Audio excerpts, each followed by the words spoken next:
Coucou, je vous propose tout de suite de voir comment débrider ce modèle de trottinette pour pouvoir l'utiliser à 100%.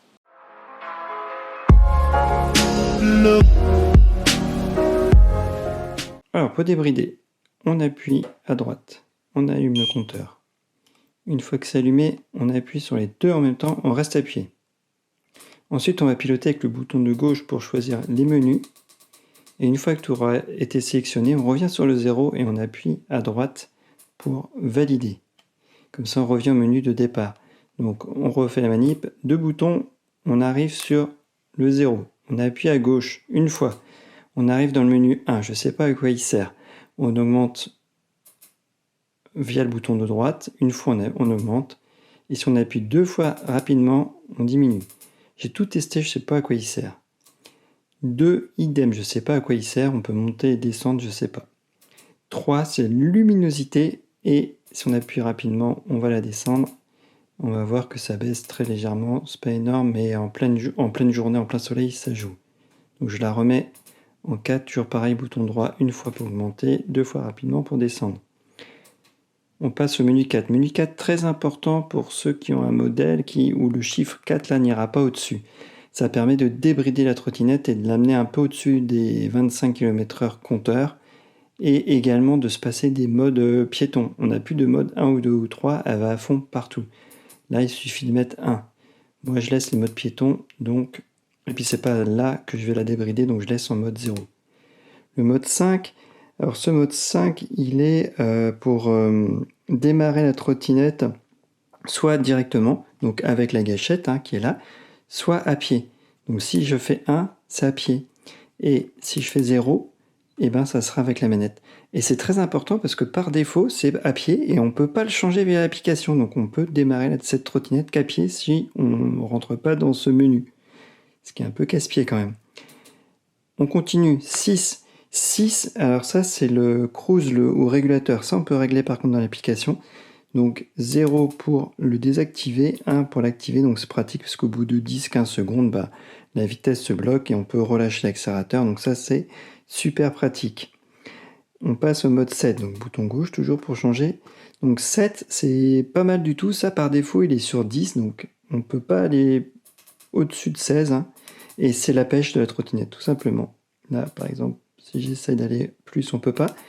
Donc par défaut c'est 10, et 10 c'est un peu, vu le modèle de gabarit, les 18 kg, ça fait un peu lent. Donc moi j'ai mis au maximum 16 et comme ça elle a de la pêche, ça part direct, ça repart facilement, sans non plus scotcher, il n'y a qu'un moteur, mais au moins c'est pas mal, parce qu'il y a des trottinettes où il y a les deux roues qui entraînent, il y a deux moteurs, donc là ça a beaucoup plus de pêche, c'est pas le cas de celle-ci, mais quand même avec le en 16 c'est pas mal. Le 8, j'ai tout essayé, j'ai pas réussi à trouver ce que c'était non plus. Le 9 par contre c'est les km/h 0, et puis si on appuie une fois, on va passer en mph, en miles, donc là je laisse comme ça. Et le 10, c'est celui qui va nous importer sur cette trottinette, puisque c'est là qu'on va la débrider. Le 20 étant le meilleur compromis, il y a un bug si on utilise ce mode-là, on n'aura pas le kilométrage exact. Alors on ne peut pas faire autrement, j'ai tout testé. Par défaut, on est sur 15. Donc on peut diminuer, voilà. Par défaut, on est sur 15.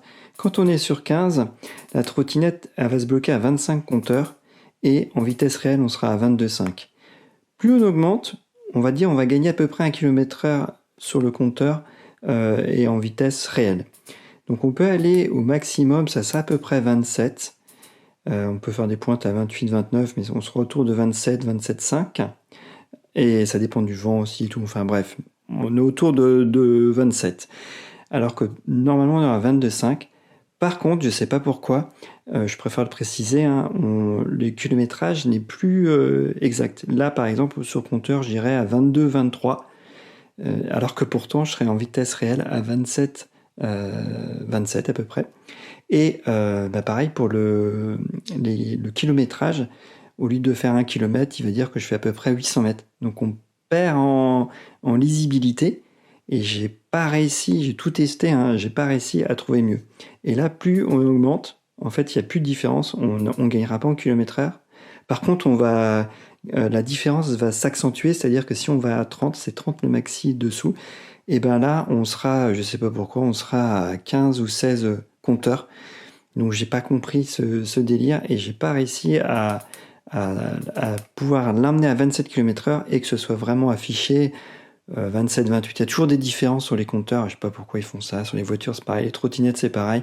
Quand une trottinette indique 25 en vitesse réelle, on est plutôt autour de 22,5, 23. Mais il y a toujours cette petite différence un peu casse-pied. Et là, ce modèle-là, vraiment, à 22 km/h, on se traîne. Donc là, ce mode-là, moi, je le conseille à 100%. On l'utilise pleinement comme ça. Donc voilà, on a fait le tour. Et puis, bah oui, comme je le disais, une fois qu'on a tout fait les réglages, on revient sur le zéro, on valide avec droite. Et là, c'est bon. C'est enregistré. Les fois d'après, on la redémarre. Ça va garder en mémoire. Et il faudra refaire des manips si on veut changer d'autres choses. Pour ceux que je ne connais pas, là, le 1, 2 et 8, si vous avez des idées, dites-les moi dans les commentaires. Et sinon, en touchant tout, j'ai réussi à mettre le kilométrage total à 0. Je ne sais pas pourquoi, j'avais vingtaine de kilomètres ou 30, je ne sais plus. Et en tout touchant, j'ai remis à 0. Je ne sais pas comment j'ai fait, je ne sais pas si c'est le 8. C'est pas le 1 et le 2, mais c'est peut-être le 8, je ne sais pas en tout cas comment j'ai réussi à faire ça. Bon voilà, c'est la fin de ce tuto, c'était un peu long, hein, mais je tenais vraiment à faire le tour de tout ce qu'on pouvait faire avec.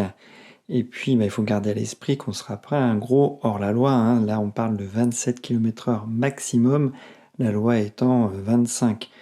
Donc ce qu'on fait, c'est qu'on prend juste possession intégralement d'un objet qu'on a acheté, et ce qui devrait être permis par l'application, et malheureusement Sharp ne nous donne pas cette possibilité-là. Donc nous on la reprend, enfin il nous la donne quand même, puisqu'on peut le faire, mais on peut pas le faire intuitivement comme on devrait le faire par l'application.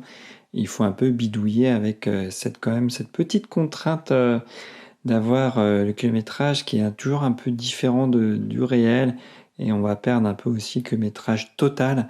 Donc voilà, quand on sera à 27, on sera à 22, 23 compteurs, et puis 1 km, on sera plutôt autour de 800, 850 mètres sur le compteur. Voilà, donc il y a ces petites différences, il faut les savoir, et puis si on accepte de jouer le jeu, il n'y a plus qu'à passer à l'acte, et comme ça on peut se faire plaisir avec cette trottinette, sinon ça sera beaucoup plus poussif. Merci, bye bye.